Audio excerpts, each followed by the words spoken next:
Bueno, primero esto que les decía, a veces en estos encuentros quizás dan ganas de que pudiera haber...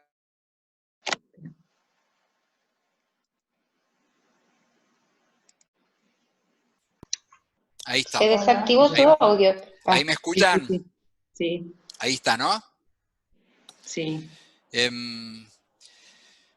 Decía que en estos encuentros por ahí dan ganas de intercambiar algo, pero claro, las posibilidades son muy limitadas porque por los tiempos habría que ir abriendo y cerrando los micrófonos, sería como un poco tedioso.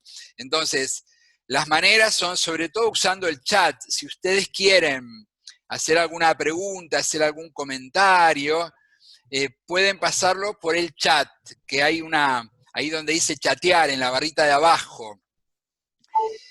Y la que está haciendo ahora de hospedadora es Victoria de Fenn, que está allí, ahí la verán en alguno de los cuadritos. Yo le pedí a Vicky que me ayudara. Rosana, que estuvo el otro día, que es la profesora de italiano, y no podía estar porque tenía clases. Pero le pedí a Vicky que hiciera un poquito esa misma tarea, que es ir leyendo el chat, si hay alguna pregunta, si hay alguna duda, si alguien tiene alguna dificultad. Y entonces, bueno, después cada tanto yo voy a crear un espacio para darle la palabra a Vicky y que me diga un poquito cómo seguimos, si hay que hacer alguna aclaración. Por ahí una aclaración primera que nos la hicieron a nosotros el otro día, porque tuvimos varias reuniones por Zoom, los sacerdotes, las semanas pasadas. En 2 semanas tuvimos varias reuniones con el obispo, y uno de los sacerdotes que está estudiando comunicación social sugería no usar tanto la palabra virtual. Vieron que yo puse encuentro virtual.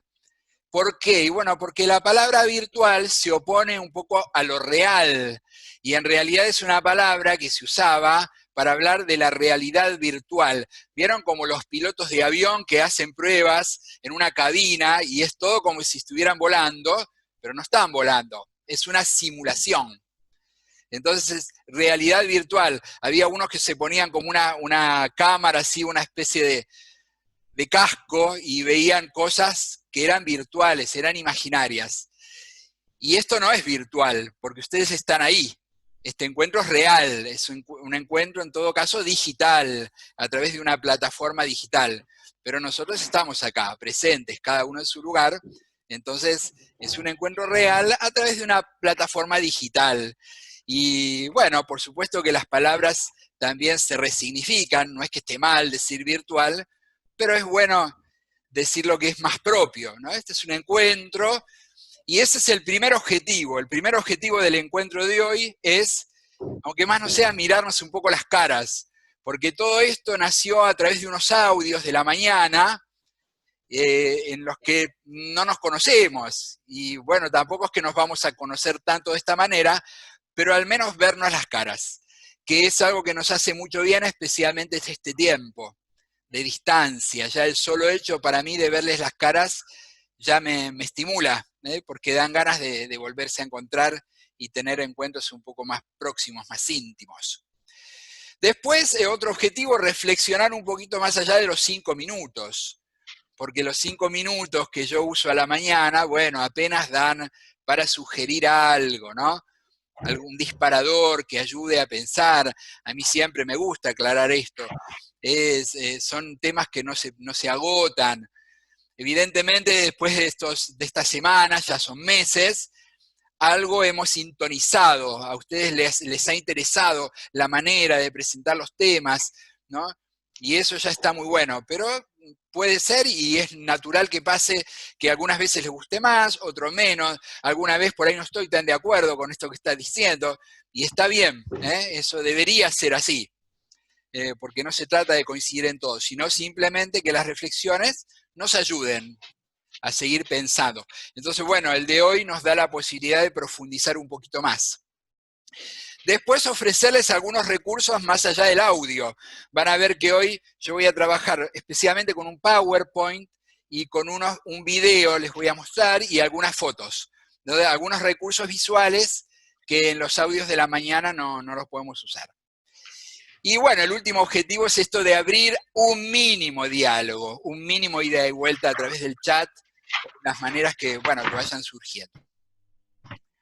Como hicimos la otra vez, yo les voy a compartir ahora por pantalla una imagen de un pasaje del Evangelio que nos va a servir un poquito como reflexión para comenzar.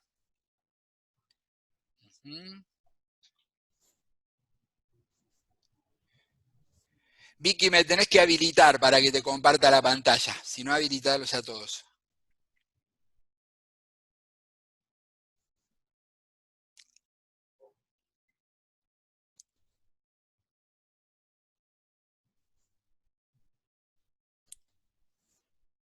Listo. Ya lo hice. Sí, sí. Gracias. Bien.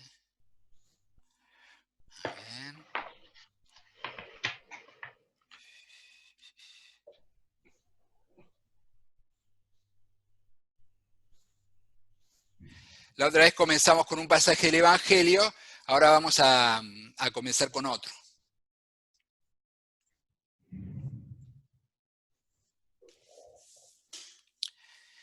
El Evangelio según San Mateo. Les propuso otra parábola. El reino de los cielos se parece a un grano de mostaza que un hombre sembró en su campo. En realidad, esta es la más pequeña de las semillas, pero cuando crece es la más grande de las hortalizas y se convierte en un arbusto, de tal manera que los pájaros del cielo van a cobijarse en sus ramas. Después le dijo esta otra parábola. El reino de los cielos se parece a un poco de levadura que una mujer mezcla con gran cantidad de harina hasta que fermenta toda la masa. Palabra del Señor.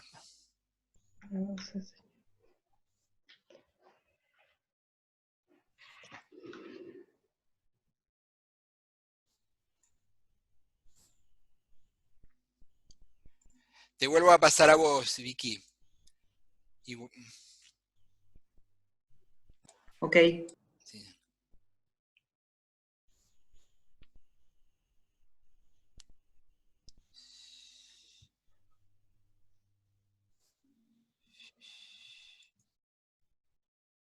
Ahí estás. Listo.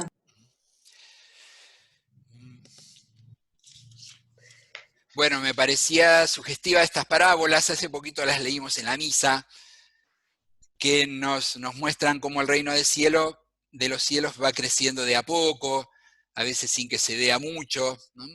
Y esa convicción sostiene mucho de lo que es la tarea del diálogo interreligioso, que es ir sembrando, es una tarea que tiene muchos vaivenes, una tarea donde se puede destruir en poco tiempo lo que se construyó durante mucho tiempo, y uno no tiene que desanimarse, muchas veces hay que volver a empezar y saber que Dios va dando fecundidad a las cosas más allá de lo que nosotros podemos ver. Yo les voy a intentar un poco aclarar algunas cuestiones que probablemente para algunas de ustedes sean ya conocidas, que tienen que ver con el diálogo interreligioso, con el ecumenismo. Son algunos términos que ya son conocidos para el que está en tema, pero por ahí si alguna no está tanto en tema, viene bien aclararlos, ¿no? Primero, la distinción entre el diálogo ecuménico y el diálogo interreligioso, porque tienen en común la palabra diálogo, pero tienen recursos y objetivos distintos. Saben que lo que llamamos diálogo ecuménico es el diálogo con las otras iglesias y comunidades cristianas, con las cuales buscamos una cierta comunión y recuperar esa unidad, en cierto modo perdida, porque Jesús fundó una sola comunidad y después con el tiempo fueron surgiendo otras, y tenemos un poco como inspiración la oración de Jesús en la última cena, cuando él reza y le pide al Padre que todos sean uno, para que el mundo crea. Entonces, esas palabras de Jesús son las que dan sostén a todo el trabajo ecuménico, donde buscamos una cierta unidad. ¿Y por qué digo una cierta unidad? Porque tal vez la unidad no sea volver a formar todos la única iglesia, sino llegar a una mayor comunión. no es que todos van a tener que volver a la Iglesia Católica, o todos los católicos nos vamos a tener que hacer luteranos, ¿no? O mezclar todo, no. Ir creciendo en la unidad, de la manera que Dios vaya inspirando, ¿no? Pero nos mueve ese deseo de Jesús y esa oración de Jesús. El diálogo interreligioso no busca la unidad, porque eso supondría la conversión, o fundir todo, o confundir las distintas corrientes y las distintas religiones, o que alguno se convirtiera. El diálogo interreligioso tiene más bien como inspiración la certeza de que Dios es el único Dios y que a todos nos creó, y que todas las mujeres y los hombres de la tierra, cualquiera sea su raza o religión, están llamados a formar esa única familia, son todos hijos e hijas de Dios. Entonces, esa convicción de tener un origen común y un destino común mueve el diálogo interreligioso, aunque en los caminos vayamos por distintas sendas, por distintas creencias, ¿no? Entonces, los objetivos del diálogo interreligioso, ya lo vamos a ir viendo después con la charla, tienen más que ver con el trabajo por la paz, el reconocernos como hermanos de camino, ¿no? Como compañeros de camino en la vida. Entonces, ven, tienen como objetivos distintos y métodos distintos también. Hay algunas dificultades propias de la tarea. Una es esta que les decía, los tiempos, tienen muchas idas y venidas. Hoy vamos a poner un poquito más el foco en el diálogo islamo-cristiano entre los musulmanes y los cristianos, porque a partir de ahí es que surgió la declaración que vamos a desarrollar, ¿no? Y el diálogo entre los musulmanes y los cristianos a lo largo de la historia ha tenido muchas idas y vueltas. Y sigue adelante, sigue adelante. Por momentos pareciera que no mejoró nada en 8 siglos o más, hace 8 siglos del encuentro de San Francisco y el Sultán, que ahora vamos a hablar, pero en realidad hay cosas que sí van avanzando, ¿no? Entonces depende desde donde uno lo mire, podrá hacer distintos juicios. Y una dificultad, pero la pongo muy entre comillas, porque para nosotros en realidad no es una dificultad, pero es algo propio de los cristianos, es que Jesús nos enseñó que nosotros tenemos que hacer el bien aunque nos hagan el mal. O sea, hay una asimetría en el Evangelio que nosotros no podemos desconocer. O sea, nosotros, por ejemplo, si alguien incendia una iglesia, no puedo yo decir, bueno, yo ahora tengo que incendiar la iglesia del otro. Simplemente porque estaría desconociendo el Evangelio. Automáticamente en ese momento estaría dando un antitestimonio de mi fe. Entonces, si bien las religiones tienen cosas parecidas, la manera de vivir a veces es distinta, acorde a lo que creemos o a lo que no creemos. Entonces, nosotros los cristianos tenemos una manera especial de vivir el diálogo interreligioso. Y eso hace que haya de golpe cierta asimetría. Si quieren hacer preguntas ya pueden ir usando el chat cuando quieran, y vos cualquier cosa, Vicky, habilitate el micrófono e interrumpime, no hay problema, cuando quieras. Ok. Bueno, a mí se me ocurría, esto se los pasé por mail, ¿no? En un poquito el desarrollo del encuentro de hoy, vamos a tener como 4 partecitas. Una primera, yo ahora les voy a contar brevemente, ¿no? Lo que significó este encuentro de San Francisco de Asís con el Sultán en la época de las Cruzadas, porque fue un encuentro que en cierto modo es como un ícono del diálogo interreligioso, especialmente entre los musulmanes y los cristianos, ¿no? Entonces lo primero sería contar un poquito de eso. Después, con la ayuda de un PowerPoint, les voy a desarrollar la declaración, esta que les pasé en PDF. Tercero, les voy a ofrecer un video y algunas experiencias de diálogo. Y al final vamos a plantear algunas dificultades para hoy, que nos presenta esta tarea del diálogo interreligioso, y que después uno puede, un poco por analogía, llevarla a otros ámbitos de diálogo. Ya sea el diálogo en la familia, o en nuestra patria, o adentro de nuestra propia iglesia, o en cualquier espacio de comunidad, ¿no? Siempre el diálogo plantea sus dificultades. Entonces, bueno, vamos a hablar un poquito de San Francisco de Asís y el sultán. Saben que para la historia de la Iglesia hubo unos siglos que fueron, paradójicamente, de mucho poder temporal. Tal vez es la época donde el papado tuvo mayor poder. Justo ahí le tocó vivir a San Francisco. El papa era Inocencio III en ese momento. Y la Iglesia tenía un gran poder temporal en Occidente, ¿no? Y justo en ese momento crece el poder del Islam y los reinos islámicos en Oriente. Sería largo para desarrollar todo. Saben que el Islam comienza un poco la vida del profeta Muhammad en el siglo VI. En el siglo VII comienzan las revelaciones que él recibe, pone en el Corán, y a partir del siglo VII, VIII, IX, el Islam se expande muchísimo. Se expande, sobre todo, bueno, para el este, hacia el lado de Persia e India, va a ir teniendo sucesivos centros un poco de religiosos y culturales, empezando por la Meca y Medina, que eran las ciudades de Arabia más importantes del Islam. Después van a ir hacia Damasco, en Siria, Bagdad, en Irak, y después van a ir yendo incluso llegando a la India, casi hasta la China. Hoy en el sur de China hay algunos lugares que son islámicos. Y conocemos un poco más la historia hacia Occidente. Sabemos que fueron por el norte de África y llegaron hasta España. Y después también el lugar quizás más conflictivo, y lo sigue siendo hasta hoy. Hace poco escuchamos todo un conflicto que hubo por la iglesia mezquita de Santa Sofía. Estambul, que va a ser como una especie de pivote, de nexo entre Europa y Asia, en esa época era Bizancio, Constantinopla, y va a ser el lugar tal vez más conflictivo.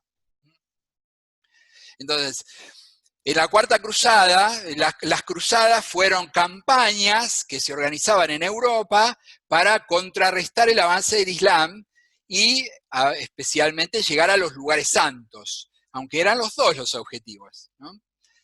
En la Cuarta Cruzada, los musulmanes toman Constantinopla.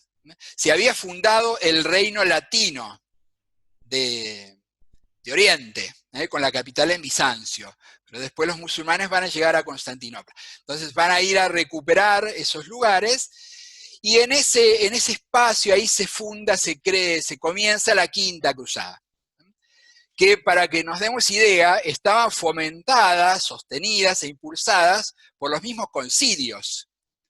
¿Vieron? Es impresionante. Ahora nos cuesta imaginar cómo se mezclaba lo político, lo religioso, lo económico. El inicio, el disparador de la Quinta Cruzada va a ser el Cuarto Concilio de Letrán. Aquí me anoté algunas fechas. En el año 1215. 1215, el Concilio de Letrán, ahí se lanza esa Quinta Cruzada, de la cual va a participar un poco, como va a ir a tratar de llevar paz San Francisco de Asís. Sería largo de explicar, pero tenían un trasfondo religioso muy importante. De hecho, se ofrecían indulgencias para los que iban a recuperar los lugares santos. Y el mismo Papa Inocencio III se ofreció para ir a dirigir. Ellos se iban a reunir en Sicilia y desde ahí iban a salir. Y el Papa muere antes, ¿no? En el año 1216 muere Inocencio III y se elige otro Papa, Honorio III. Bueno, en ese clima vivió San Francisco. Yo hace poquito les contaba en un audio que en ese clima vivió también nuestro San Antonio, los que somos de la parroquia San Antonio. San Antonio convivió un poco con ese clima. Después vamos a hacer algún comentario sobre San Antonio. Entonces, ellos llegan hasta Egipto. Egipto era en ese momento el centro de mayor poder militar de los musulmanes, ¿no? Y ellos van a llegar hasta Egipto y van a sitiar la ciudad de Damieta, que es una ciudad que está en el delta del Nilo. Ya sería como la entrada a Egipto, y la van a sitiar. Y según dicen las crónicas, el sultán les ofreció la paz, les ofreció devolverle Jerusalén a cambio de que dejaran libre Egipto. Entonces, uno ahí están las disyuntivas, los análisis que uno hace. ¿Realmente iban por los lugares santos o iban para conquistar? Había muchos motivos, ¿no? Porque en eso coinciden las crónicas, que les ofreció el acceso a Jerusalén y que la guiaran ellos a cambio de dejar Egipto, y el legado del Papa no quiso aceptar, porque pensaba que ya tenían la victoria. Finalmente no la tuvieron. Tomaron Damieta, pero después la volvieron a perder. En ese ambiente, San Francisco de Asís pide ir hacia Damieta, un poco para poner paz, para acompañar a los cruzados que iban, y según dicen, él había quedado muy, muy choqueado por las historias que se contaban de la Cuarta Cruzada, que aparentemente fue muy sanguinaria. Entonces a él eso le producía como un gran escándalo. En medio de eso se produce una tregua, hay un mes de tregua, después de una derrota. Los cruzados habían sido derrotados y el sultán les ofrece una tregua durante un mes, y ahí es que San Francisco de Asís consigue la autorización, porque San Francisco de Asís no quería ir sin la autorización del delegado papal, que según dicen se la dio medio que vaya por cuenta y riesgo de él.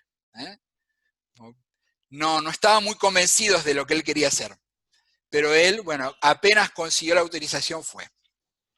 Y ahora les describo algunas cosas que dicen algunas crónicas. No hay muchas fuentes de esto. Hay algunas fuentes franciscanas y hay algunas fuentes que son más profanas, que no son religiosas. Lo que no hay prácticamente es fuentes árabes, lo cual significa que ese encuentro para los árabes fue intrascendente. No le dieron mucha importancia. Y acá les abro un paréntesis. Hace un par de años el Papa Francisco estuvo en Egipto, y en los medios de Egipto la visita no era muy importante, no estaba en la primera plana. O sea, hay cosas que para nosotros pueden ser muy importantes y desde Oriente se ven de otra manera. Es bueno hacerse un poco esa composición de lugar a veces. Entonces, les cuento algunas cosas, ¿no? Dice que llegan, él fue acompañado de otro fraile, que se llamaba Fray Iluminado, y cuentan en las crónicas que ellos fueron sin armas y que les dijeron: somos cristianos, llévennos ante vuestro Señor. ¿No? Y al sultán le dicen: venimos con un mensaje de parte de Dios, que es nuestro Señor. ¿No? Ellos iban con un mensaje religioso. Y coinciden todos en que eso como que lo ganó al sultán. Viendo un entorno tan beligerante y tan materialista, ver a alguien que iba de una manera tan espiritual, dicen que le hizo que se ganara mucho la simpatía. Según las crónicas, estuvo algunas semanas, más de un mes, dicen que estuvieron. Uno cuando lee de corrido le parece que es una visita de 5 minutos o que estuvo un día. No, en ese momento no se podía hacer eso, los viajes llevaban mucho tiempo. Entonces cuentan que estuvo, algunos dicen más de un mes, hospedado por el sultán. O sea que tuvieron tiempo de hablar mucho. En esa época, así como se guerreaba, también se polemizaba, se compartía, se discutía, ¿no? Y dicen que quedó como muy bien impresionado el sultán por el testimonio de los frailes, ¿no? Aparentemente al sultán, sus consejeros, le decían que lo tenía que matar, porque estaba prohibido esa invasión, y que era como un antitestimonio para los demás, que podía dar la sensación de que lo hubiesen convencido, ¿no? O una sensación de fragilidad. Y dicen que el sultán dijo esto: no seré yo quien los condene a muerte a ustedes, que según su fe han venido para salvar mi vida. No voy a condenar a muerte a aquellos que han venido queriendo salvarme, ¿no? Entonces, que él obró incluso contra sus consejeros. Cuentan también, y esto coincide, en que Francisco no acepta regalos, que le ofrecen muchos regalos de oro, de telas de seda y cosas que se usaban, también eran muestras de poder, ¿no? Y que él no acepta nada de eso. Lo único que acepta del sultán es una comida, que organicen una comida, porque era un gesto de comunión, Después le da un cuerno de marfil, que dicen que en esa época era como una especie de salvoconducto para que él pudiera volver al territorio de los cruzados, y también una escolta que lo lleva hacia la frontera. En las florecillas de San Francisco de Asís, no sé si saben lo que son las florecillas. Las florecillas de San Francisco de Asís es un texto muy antiguo, pero un poco legendario, ¿no?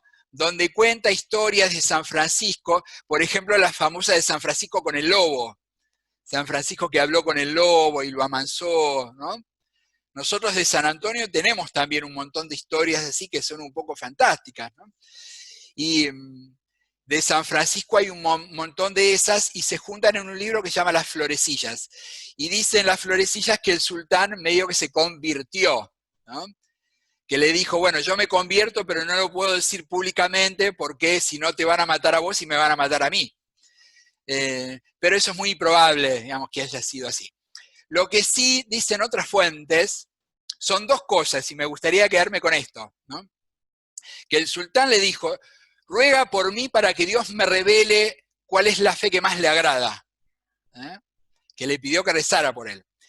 Y que el sultán en un momento le cuestionó y le dijo, ¿por qué predican el amor y hacen la guerra? Y que San Francisco le dijo esta frase que quedó un poco para la meditación, porque el amor no es amado. El amor sería Dios, el amor con mayúscula no es amado. Eso lo cuenta San Buenaventura en su historia de San Francisco. Bueno, como todos los hechos históricos, tiene distintas lecturas. Hay quienes dicen, por ejemplo, que fue más bien a buscar el martirio. Unos se preguntan, ¿fue a dialogar o fue pensando que lo iban a matar? Porque en ese momento el martirio se veía como algo deseable. Y acá hablo el paréntesis de San Antonio. No sé si se acuerdan, si conocen algo de la historia de San Antonio de Padua. San Antonio decide hacerse franciscano cuando se entera que murieron mártires en Marruecos, unos frailes que él había hospedado unos meses antes en Coimbra, en Portugal. Todavía no era franciscano. Y decide hacerse franciscano ante ese testimonio de martirio. Y él se hace franciscano pensando ir como misionero al África. Después se enferma y termina en Italia, ¿no? Pero el deseo de ser mártir. Algunos dicen, no, era medio fanático, ¿no? Y otros dicen, no, fue un adelantado, alguien que confiaba en la humanidad y que apostó por eso. Al día de hoy uno se podría pensar, ¿y tuvo resultados? ¿Sirvió de algo todo eso que hizo San Francisco? Y bueno, como todo, ¿no? Uno puede tener las distintas lecturas. Hoy en Tierra Santa hay muchos conflictos. Saben que hay un statu quo que se llama, eso podría el padre Daniel por ahí contar más, un statu quo que distribuye los lugares de Tierra Santa para los distintos cultos, ¿no? Y siempre se desobedece, todo el tiempo hay problemas, hay conflictos. Sin embargo, los franciscanos siguen estando ahí, en Tierra Santa, y hasta el día de hoy son un poco la cara de la Iglesia Católica y dan un testimonio muy importante, ¿no? Así que la visita de San Francisco yo creo que dio su fruto. Y sobre todo queda como un gran testimonio para nosotros. Como les decía, es como un gran símbolo. Por eso, para terminar esta parte, ¿no? Les voy a mostrar este icono que ya es muy, muy conocido, ¿no?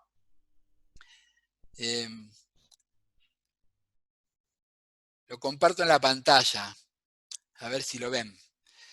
Ven que está ahí el sultán, que se llama Malik al-Kamel, con San Francisco, y están los dos como rodeados de una misma llama, incluso con una especie de aureola, signo de santidad. Bueno, los dos dan como un mismo testimonio de santidad y de comunión. Entonces, bueno, creo que esa imagen nos puede inspirar para lo que vamos a seguir ahora. Vicky, no sé si hay algún comentario o algo en el chat. Por ahora no. Bueno. Ahora estás como hospedador vos.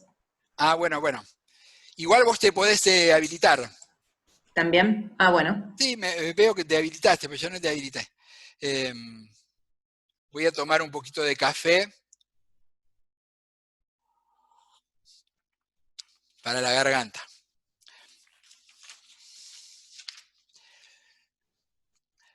Bueno, algo que, como decíamos antes, ¿no? Quizás algunas leyeron ya el documento y van a comprender un poco más. Y una aclaración. El año pasado se firmó esta declaración, pero el motivo no fueron los 800 años del encuentro de San Francisco con el sultán. Eso fue una coincidencia providencial. Pero la declaración esa en realidad se firmó en el marco de un encuentro islámico, a donde el Papa fue invitado, y aprovecharon ese momento para publicar esa declaración. Y después el Papa se fue y el encuentro siguió. Él fue como una especie de visita, estuvo un día, una tarde, hizo una exposición y ahí difundieron este documento, que ahora vamos a ir desarrollando. Ahora yo voy a compartir un PowerPoint que nos va a servir para, yo les quiero contar un poquito los antecedentes, cómo se llega a este documento. Podríamos decir que lo de San Francisco fue el antecedente más lejano. Y como les decía antes, a lo largo de la historia ha habido momentos de mayores conflictos y de mayor cercanía y fraternidad. Ahora les voy a compartir el PowerPoint.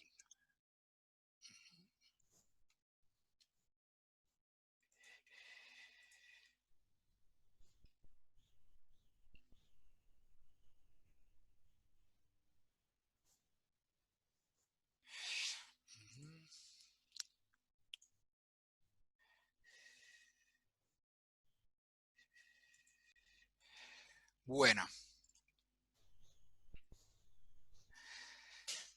Ahí están viendo, ¿no, Vicky? Confirmame si ven bien. Yo veo. Sí, está bien. Ahí los vemos a los dos, el Papa Francisco con el imán de la Universidad del Azhar, Ahmad Tayeb. La Iglesia, los papas y el diálogo interreligioso. Saben que el Concilio Vaticano II fue un momento bastante clave para el avance en el diálogo interreligioso. Sería muy largo de desarrollar, pero fue un tema muy polémico y de mucho debate dentro del concilio. El Papa Juan XXIII, con esos aires nuevos que quería traer a la Iglesia, abrió el debate y después lo continuó especialmente el Papa Pablo VI. Yo ahora ahí les cito dos textos del Papa muy importantes, Ecclesiam Suam, como la gran encíclica del diálogo. Ahí tiene algunos puntos hermosos donde va dando las características del diálogo. Y Nostra Aetate, que es el documento del concilio que habla del diálogo interreligioso.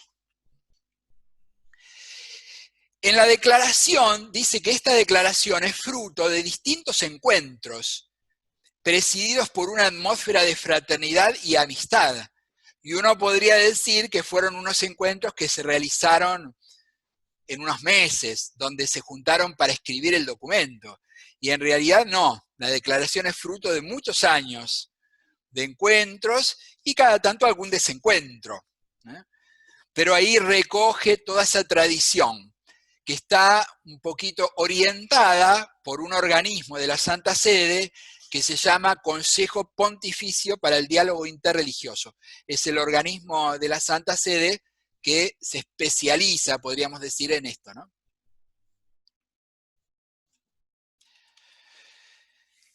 Este es un libro que es de un profesor del Centro Islámico, amigo mío, hemos viajado juntos a Turquía, Ricardo Elía. Miren qué lindo el título, ¿no? Nuestra casa común, 14 siglos de relaciones entre cristianos y musulmanes, ¿no? Ahí va desarrollando todas esas idas y vueltas. Por supuesto, tiene una mirada un poco más simpática y favorable para el Islam, es lógico, pero es muy interesante el libro. Juan Pablo II fue un papa que marcó mucho, sobre todo con sus gestos. Ahí hay algunos que ustedes ven. En la foto de arriba está el encuentro de él con el turco que lo quiso matar. ¿Se acuerdan? En el año 81. Y él lo fue a visitar. A mí hay un gesto que me gusta mucho, que es este del Papa inclinándose y besando la tierra cuando llegaba a cada lugar que iba de viaje. Son gestos muy elocuentes, de humildad, de llegar a otro lugar con mucho respeto. En sus documentos marcó mucho también, pero su acento fue más no dejar de lado la centralidad de Cristo para la salvación. Esto es algo muy importante para nosotros los cristianos que vamos al diálogo interreligioso. Cuando uno va a dialogar con otras religiones, no se trata de que Cristo sea uno más entre los otros fundadores de religiones, sino más bien de ver, bueno, ¿y qué lugar ocupa Cristo en este lugar, en esta cultura, en esta religión? Porque nosotros creemos que Jesucristo es el único Salvador. Lo que sí podemos creer es que esa salvación puede llegar también a través de otras culturas o religiones.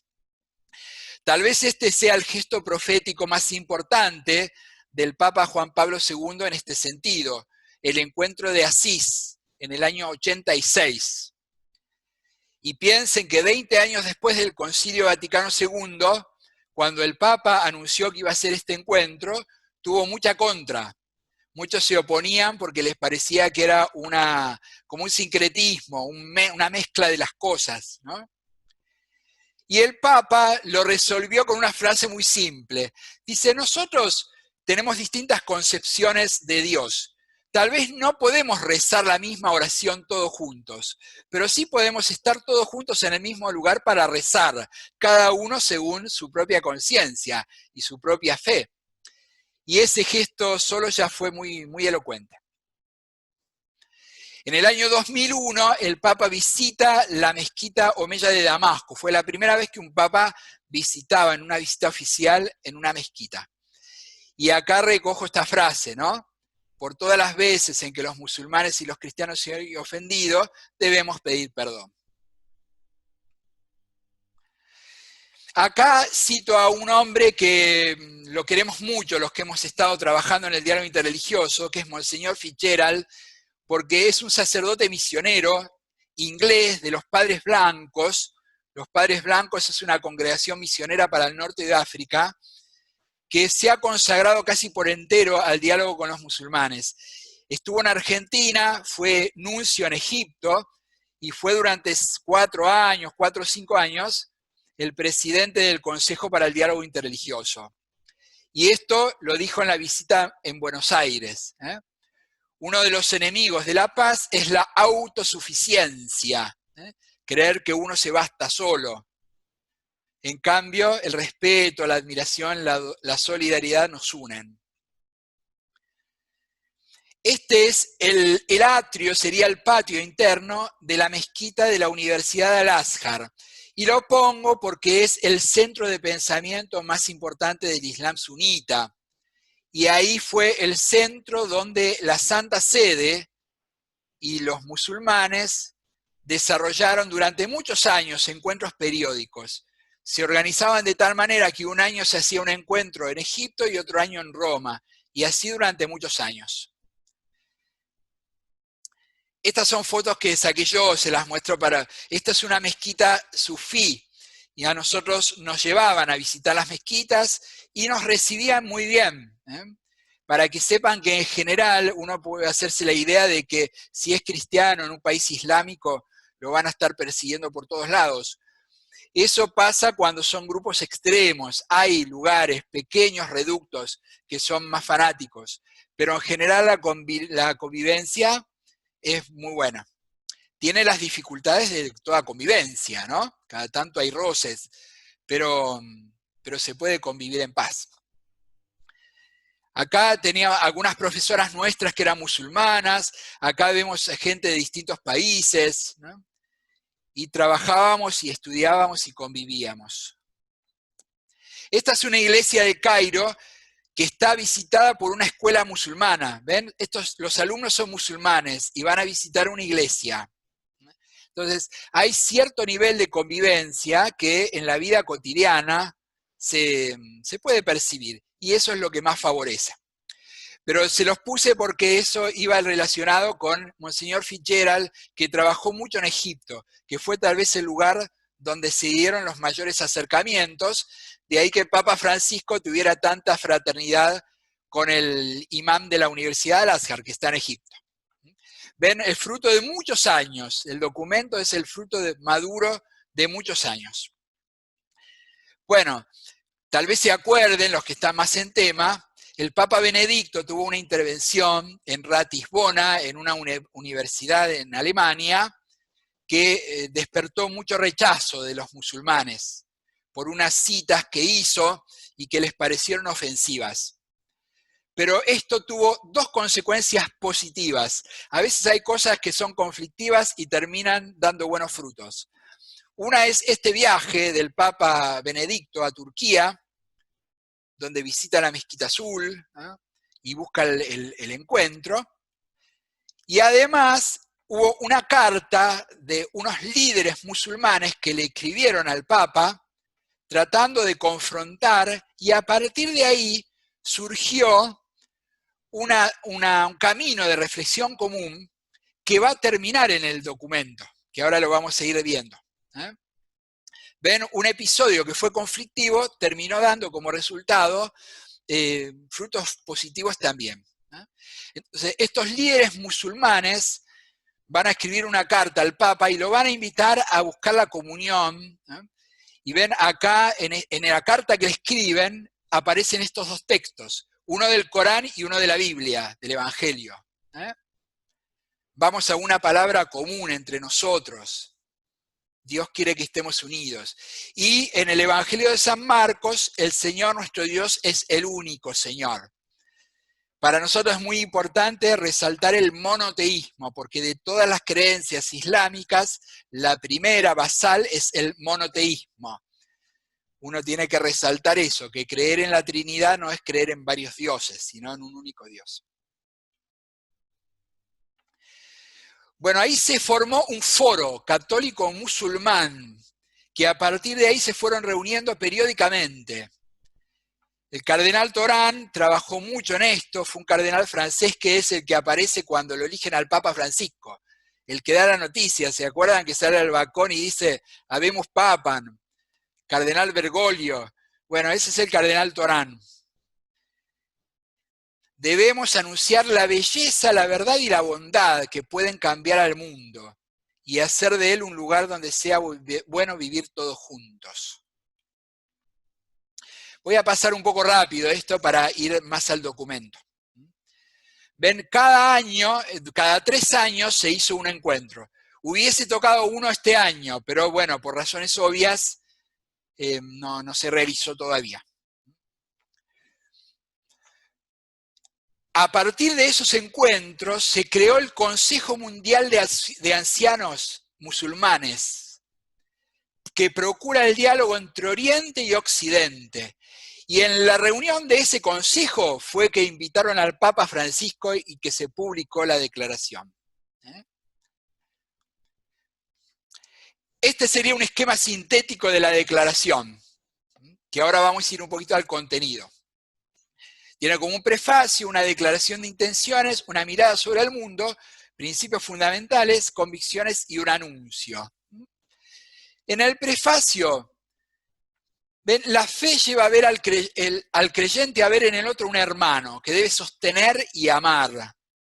La palabra hermano se entiende distinto entre los católicos y los musulmanes, porque para nosotros todos somos hijos e hijas de Dios. En cambio, un musulmán no diría nunca que es hijo de Dios, porque Dios no es engendrador, ni engendra, ni es engendrado, ni es padre. Dios es Alá. Entonces, es hermano en sentido un poco más metafórico, como un compañero de camino. De los diálogos fraternos y un encuentro lleno de esperanza. Quiero resaltar esto. El documento quiere dejar un mensaje de esperanza. Si bien da algunos juicios negativos sobre la cultura actual, el mensaje quiere ser de esperanza. Y las intenciones del documento.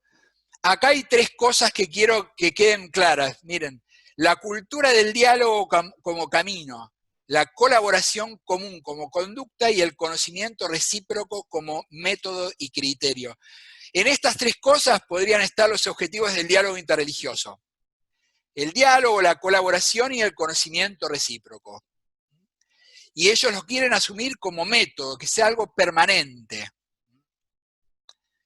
Les decía que tienen una mirada sobre el mundo que tiene su mirada también sus aspectos negativos. Vamos a recorrerla rápido. Un alejamiento de los valores religiosos. Filosofías materialistas que divinizan al hombre. Esta frase yo la tengo resaltada ahí, ¿por qué? Porque para los musulmanes que nosotros creamos que Dios se hizo hombre es una cosa un poco escandalosa. A nosotros cristianos decir que Dios se hace hombre no nos suena mal, pero a ellos sí. Entonces, filosofías que divinizan al hombre, algún musulmán más extremo puede entender que el cristianismo es eso, porque estamos divinizando a un hombre, ¿no? Pero bueno, alejamiento de los valores religiosos, debilitamiento de los valores espirituales, e invitan a purificar las falsas imágenes sobre las religiones.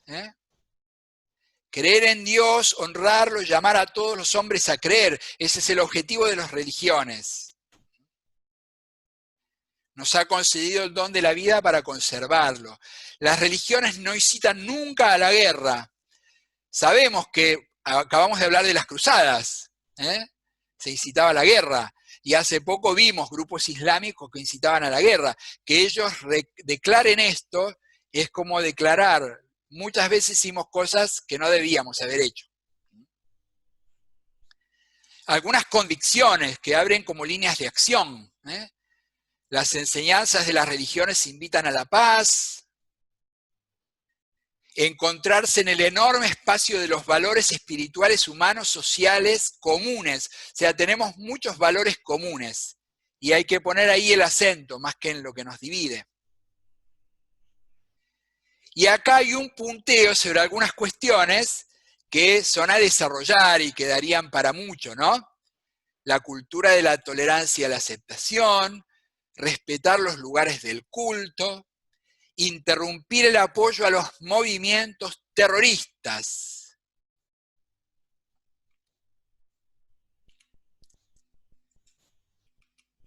Fortalecer el concepto de ciudadanía.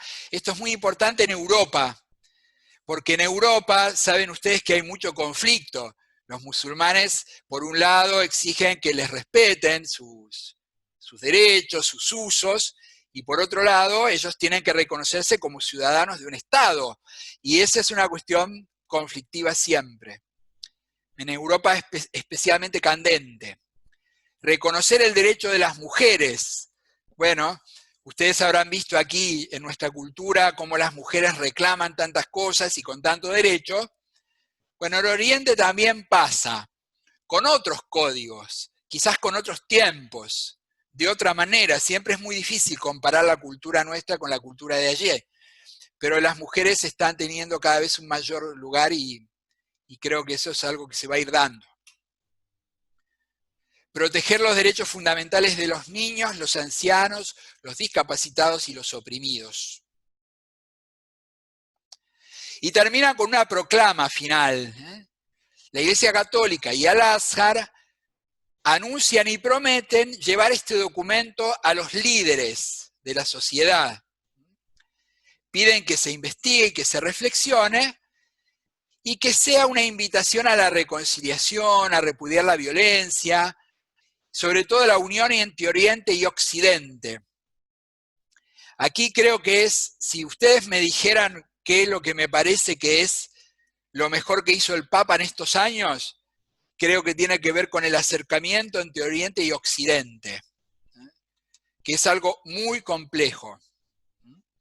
Porque antiguamente, quizás algunos todavía hoy, se hablaba de la civilización occidental y cristiana. Se identificaba la cultura occidental con el cristianismo. Y eso era casi como identificar a la Iglesia con las cruzadas, todo lo mismo. Pero la Iglesia hoy dice que tiene dos pulmones, Oriente y Occidente. Especialmente los cristianos de Oriente tienen una gran tradición y una gran importancia. Y el Papa ha establecido vínculos muy importantes con las iglesias orientales. Y dejan como dos líneas de acción. Multiplicar los encuentros, estamos en uno ahora, este es un encuentro que tiene un poco como disparador esta declaración, estamos siguiendo esta línea de acción, y enriquecer la reflexión con otras miradas, con otras religiones, porque no quiere ser solamente un documento bilateral, sino que la reflexión sea realmente universal. Y esta sería como la última diapositiva de este PowerPoint. Después va a haber dos más que son como extras. Es muy simbólica esa semejanza, ¿no? Esa simetría entre los dos encuentros. El Papa Francisco con el imán y San Francisco con el sultán. Esta frase la voy a leer porque resume un poco todo el documento.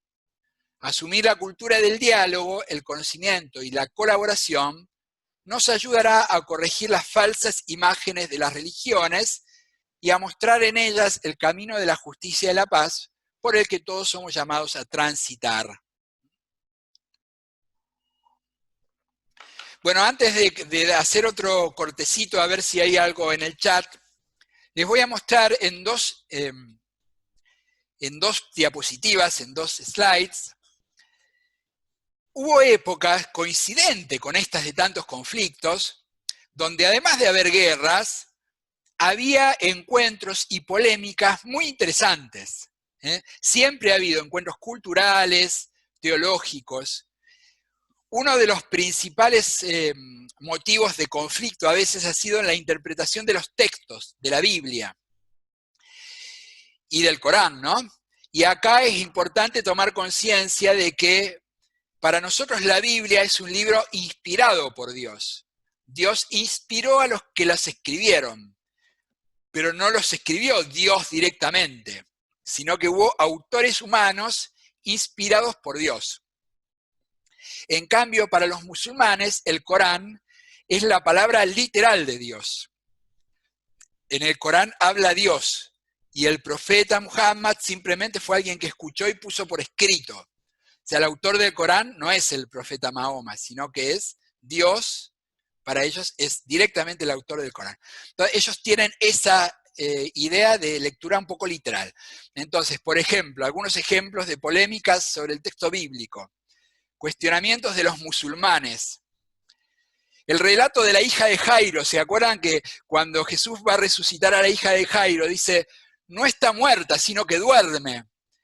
Pero después dice que murió. Entonces dice, pero ¿cómo Jesús mintió entonces? ¿Cómo puede mentir? Un profeta no miente. Una lectura literal.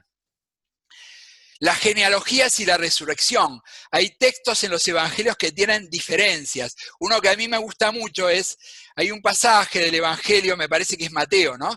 Que dice que cuando Jesús resucitó, se levantaron algunos muertos de las tumbas y hubo como un gran terremoto. Pero otro evangelio no dice nada de eso. Entonces dice, ¿cómo puede ser que uno diga que hubo un terremoto y otro no dice nada? Entonces, están mal los evangelios. Y ahora vamos a ver qué responden los teólogos, los pensadores cristianos, ¿no? Entonces, la diversidad de los relatos es una riqueza. Es tan rica la revelación de Jesús que los distintos relatos nos hacen conocer más sobre Jesús. Lejos de ser una limitación, es una riqueza. Y una objeción que ponen, el Corán debería indicar cuál es el texto auténtico, porque los musulmanes piensan que nuestros textos están adulterados, que no son los verdaderos. Ellos creen que Jesús fue un profeta que recibió una revelación, pero que no es esta que nosotros tenemos, porque está adulterada. Y si uno pregunta, y bueno, ¿y dónde está la verdadera? Y no sé, se perdió, ¿no? Entonces no hay nada con qué comparar. Bueno, vamos a dejar de compartir ahora la pantalla. Vi que hay alguna pregunta, algún comentario. No hay nada, no, ninguna. Bueno, espero que no se estén aburriendo, ¿eh? Si quieren poner en el chat, pueden poner, me estoy aburriendo. Bueno, si no se van, no hay problema. Pero, si quieren, sí, Dani, agrega si querés, o ¿querés decir algo? Habilitale a Daniel, que... No, ya está, ahí me lo autohabilité. No, es sobre esto último que decía Claudio, me parece súper interesante este tema de la interpretación de la escritura, que es a lo que yo me dedico. Yo soy biblista, yo no sé ni árabe ni el Corán, o sea, yo me dedico a la parte nuestra. Y por eso es tan importante pasar esta lectura literal que nos hablaba Claudio, que nosotros también la tenemos, no solo la tuvimos, sino que también la tenemos muchas veces. Por eso la escritura no es solo para rezar, eso es como el alma, pero también tenemos que estudiarla, ¿no? La carta de Pedro dice saber dar razones de nuestra esperanza, saber dar razones de lo que creemos. Eso quiere decir que nuestra fe tiene algo racional, no que sea totalmente racional, pero bueno, yo tengo que poder decir, como dice Claudio, ¿por qué se contradice? ¿Por qué cita esto? ¿Por qué hay una diferencia entre este y otro? Si no lo sé explicar, es como que lo creo porque me viene de arriba. La madurez de la fe es algo hermoso que nosotros ya hemos llegado a eso, ya está aceptado por la iglesia, los estudios hace más de un siglo, pero bueno, falta que llegue un poco a las bases, ¿no? Por eso este trabajo que hace Claudio de difusión y el que hago yo en diferentes ámbitos, bueno, tiene esa idea, no quedarse en el mundo de los especialistas, sino que todos puedan apreciar, disfrutar y saber dar testimonio y razón de nuestra fe y de nuestra esperanza, ¿no? Bueno, gracias. Cuando quieras decir algo, levanta la mano y te habilitamos. Bueno, ahora recién les comentaba una experiencia como en medio de un clima beligerante de guerra, también se han dado encuentros culturales muy importantes que sería largo detallar. Por ejemplo, en la época, sobre todo en el siglo IX y X, hubo toda una escuela de traducciones, que a nosotros los que estudian filosofía sabrán que Aristóteles, los filósofos griegos, llegan a Occidente a través de las traducciones hechas del árabe, ¿no? Entonces, los árabes colaboraron mucho en eso, había todo un pensamiento filosófico donde trabajaban juntos cristianos y musulmanes. Los primeros traductores eran cristianos, no eran musulmanes. Casi les diría que los musulmanes fueron aprendiendo, después se hicieron mejores también, pues fueron muy buenos, pero había un trabajo común. Y esto que les decía también, estas polémicas, que no eran guerras, sino que eran más bien polémicas teológicas, inspiradas por la fe, ¿no? Y les cuento una anécdota mía ya más actual, dos experiencias. Una se las cuento y otra después les voy a mostrar un videito que creo que les va a gustar. Saben que cuando yo empecé a trabajar en el tema de los musulmanes, lo primero que hice, por supuesto, mi consigna básica era yo quiero saber del Islam de parte de los musulmanes. No quiero que me lo cuente a otro. Después podré leer libros, todo lo que quieran, pero lo primero que tengo es conectarme con gente que profese esa fe, porque no puede contar bien una religión a alguien que no la profesa. Siempre va a tener una mirada parcial. El que la profesa también tendrá su mirada parcial, pero le viene del corazón, desde la fe, no es una cosa teórica. Entonces me puse en contacto con distintos grupos. Y acá ustedes sabrán que está la mezquita de Palermo. La mezquita de Palermo es una mezquita que no es la más importante institucionalmente acá, pero sí la más llamativa por el tamaño, y es una mezquita que depende directamente de Arabia Saudita, y que es de una corriente, les diría, bastante conservadora dentro del Islam, bastante cerrada. Entonces, bueno, yo pude llegar, hice primero la visita guiada, porque uno puede hacer una visita guiada que hay, ahora no, por la cuarentena, pero si no, ellos tienen visitas guiadas. No te muestran casi nada cuando vas a la visita guiada. Por ejemplo, la vez que yo hice la visita guiada no se podían hacer preguntas. Era solo ir, mirar, mostraban y a casa, ¿no? Porque se ve que había habido algún conflicto y tendrían miedo de que alguien preguntara alguna cosa conflictiva. Pero después, como fui conociendo a otros musulmanes, fui con musulmanes, entonces ya pude ir y yo varias veces he participado de la oración. No hago yo la oración, porque ellos saben que yo soy cristiano, pero estoy presente, asisto, ¿no? Y el imam, el sheikh de ahí, que se llamaba Arrawili, el que estaba en ese momento, era de Arabia Saudita, es desde el primer momento, sabiendo que yo soy sacerdote, me invitaba a hacerme musulmán. Y me decía que lo importante que sería para la comunidad, el testimonio que sería si yo me hiciera musulmán, ¿no? Y siempre la apuesta mía es ver qué hay después. ¿Qué pasa después cuando ellos se dan cuenta que yo no me voy a hacer musulmán? ¿Qué viene después? Porque el diálogo al principio es un poco una estrategia para tratar de convertirse. Bueno, y cuando vean que yo no me voy a hacer musulmán, ¿seguirá el diálogo? Bueno, por ahora sigue, hace más de 10 años. Incluso alguna vez me invitaron, yo después de la oración voy a una clase, ellos tienen una clase para musulmanes. Como a mí me conocen, me dejan participar y para mí me encanta porque uno va entrando en un lenguaje, va conociendo los temas que les interesan, las preguntas. Les digo, esto no lo digo para jactarme, pero hay cosas, yo sé más del Islam que muchos de los que están ahí que son musulmanes, porque he estudiado mucho. Hay gente que profesa la fe pero no la conoce tanto. Lo mismo pasa en el cristianismo. Hay gente que es cristiana pero no conoce tanto por ahí del cristianismo. Y por ahí alguien que no es cristiano y estudió la religión, le conoce más. Entonces, una vez me invitaron a leer el Corán. Pero lo que les quería contar es esto, ¿ven? Puede haber, uno tiene que apostar a ver qué hay después. Y sobre todo unirnos en las experiencias espirituales. Y ahora les voy a compartir un videíto que es de Turquía. A Turquía fuimos por unos días invitados por una organización islámica. Fue Ricardo Lía, que es el autor del libro que les mostré antes. Y lo que les voy a mostrar ahora es un videíto que dura 1 minuto, que es una oración de los sufíes. Los sufíes son una comunidad dentro del Islam como un poco más espiritual. Y se los quiero mostrar porque sé que les va a gustar.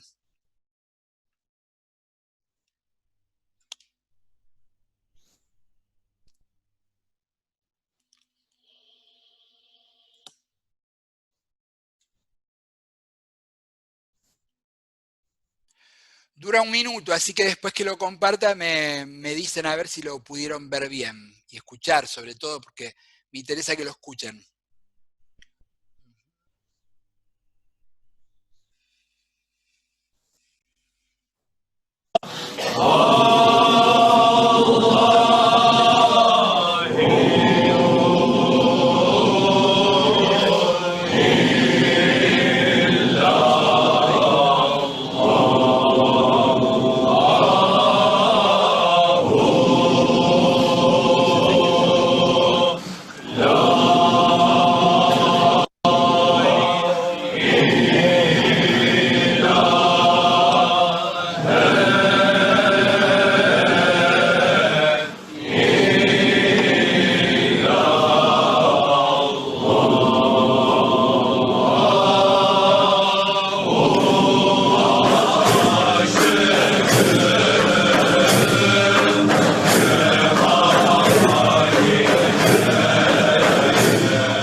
¿Se escuchó bien?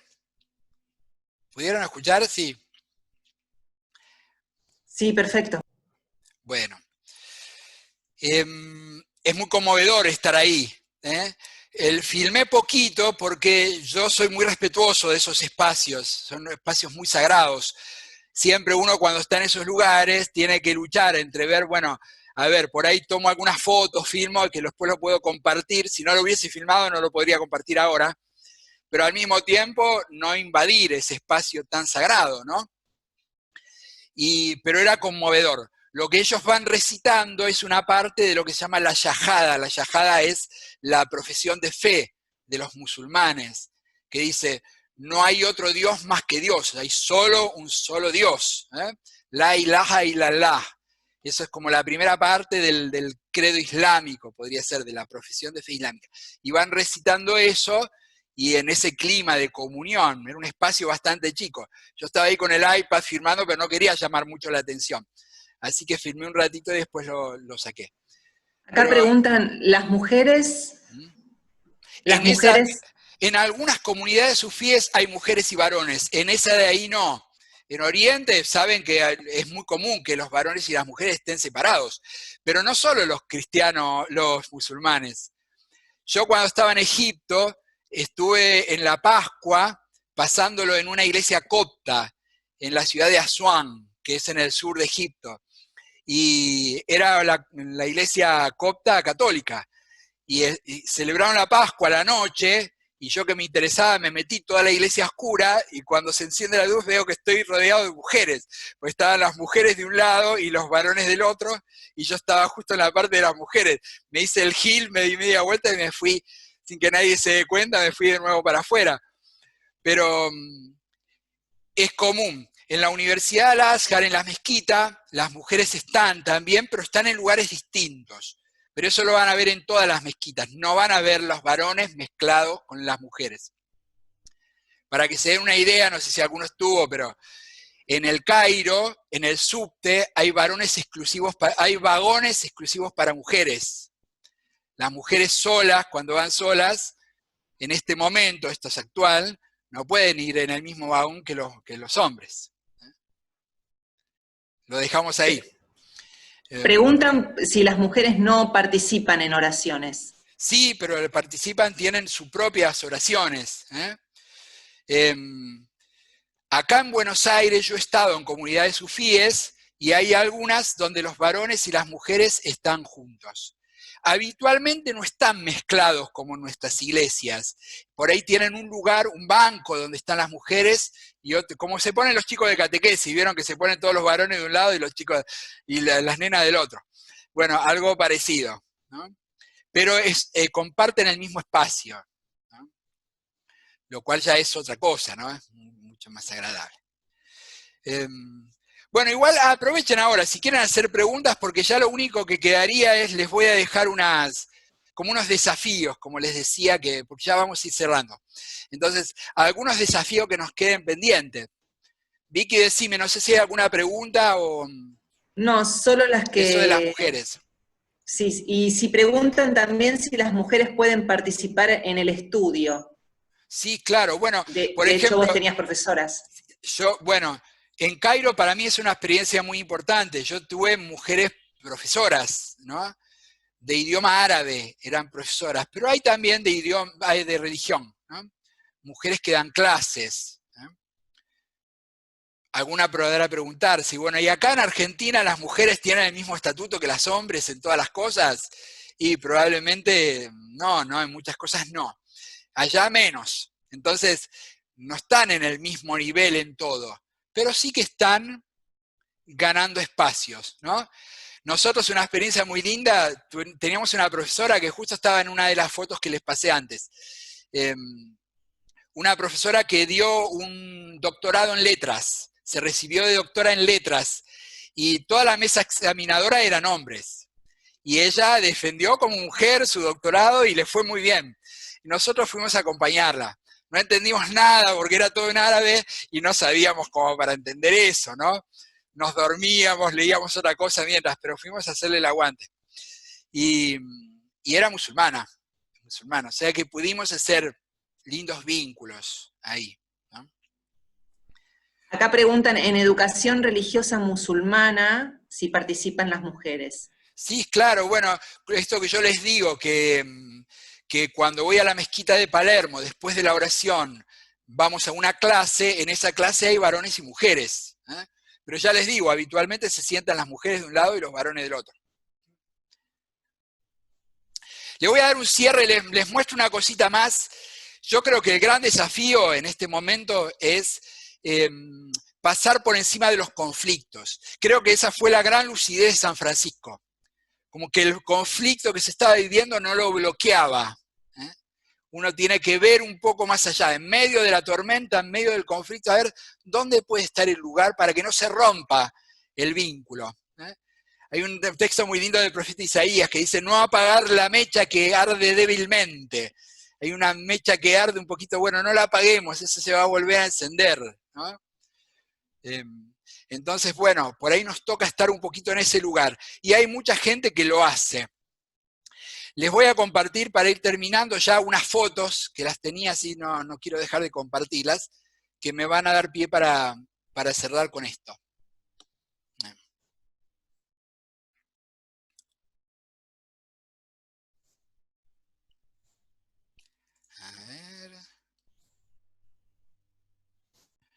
Ahí estamos, ¿no? Sí.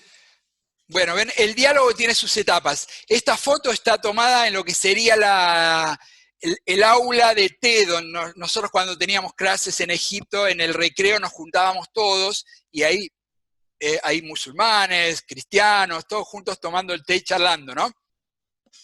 Esa convivencia ayuda a que nos vayamos conociendo para reconocernos, que es lo que cada uno tiene de propio. A partir de ahí, aceptar al otro como es, valorarlo en lo que tiene de original e integrarlo, que sea parte de mi vida. No es simplemente algo que yo tengo que dejarlo ahí, tolerarlo, ¿no? La tolerancia es una palabra un poco antipática para el diálogo interreligioso. No se trata de tolerar, sino de integrar. Acá tenemos esta experiencia que tal vez alguna la conozca, que es esta orquesta que fundaron con judíos y palestinos. El músico argentino Daniel Barenboim, bueno, que ya está en Europa hace tanto tiempo y en Estados Unidos, y Edward Said, que fue un escritor y filósofo palestino que ya murió, ¿no? Pero ellos fundaron una orquesta para buscar la comunión, la cercanía entre judíos y palestinos, a través del arte. Y acá, esta es una foto que está tomada en una escuela de los maronitas en Tiro, en el sur del Líbano. Y esta es una escuela cristiana, pero donde la mayoría de los alumnos son musulmanes. Y conviven y comparten. No les voy a decir que no tienen problemas, que no hay conflictos, porque los hay, ¿no? Pero como los decía, en medio del conflicto poder pasar por encima y tratar de reforzar lo que pueda hacer a la comunión. Bueno, a ver si hay alguna pregunta para terminar, si no ya vamos a terminar con una oración que me parece que les va a gustar también. Vamos a hacer el Padre Nuestro en árabe para terminar, pero se los voy a poner en la imagen para que al menos lo vean. Igual el Padre Nuestro ya lo conocen. ¿Hay alguna pregunta? Bueno, de todas maneras, el encuentro. les dejo dicho esto. A mí este tema me gusta mucho, me interesa, así que cualquier cosa que les interese profundizar, si quieren mándenme por mail, o yo tengo mucho material, muchas cosas, así que en la medida que les interese, me avisan y yo les respondo. Así que voy a terminar compartiendo otra imagen. La imagen que les voy a compartir ahora es una especie de plato que traje de Jerusalén, lo compré que es el Padre Nuestro en árabe. Les aclaro que es una escritura artística muy compleja.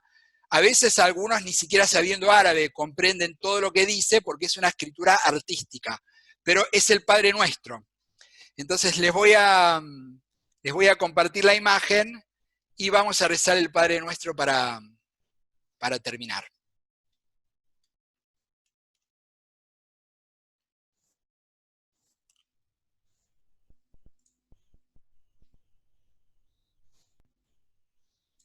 Ahí están viendo, ¿no?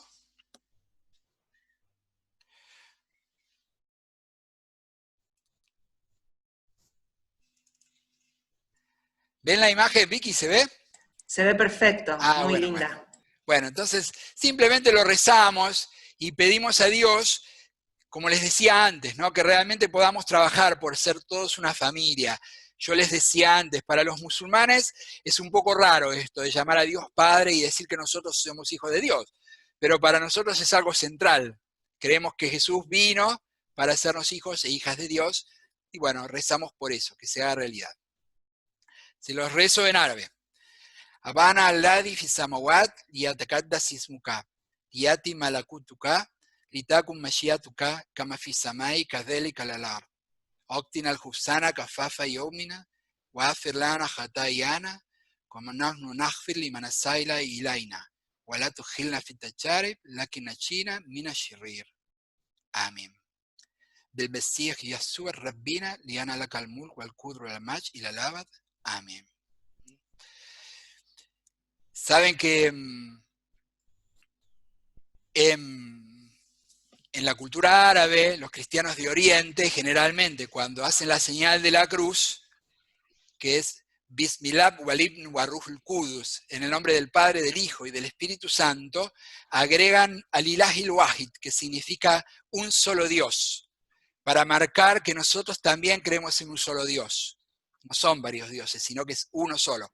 Y eso solo ya nos acerca mucho, porque como les decía antes, el monoteísmo es tal vez la creencia fundamental de los musulmanes. Y lo conecto, después si pueden vean el Zoom que el padre Daniel les va a pasar después el link, porque ahí tocan ese tema. Cuando habla Nancy, que es musulmana, habla del monoteísmo, que es la creencia como central de los musulmanes. Así que bueno, muchas gracias, nos seguimos encontrando entonces a través de los audios de la mañana, y bueno, adelante. Cualquier comentario, cualquier cosa, después me escriben. Y Dios los bendiga.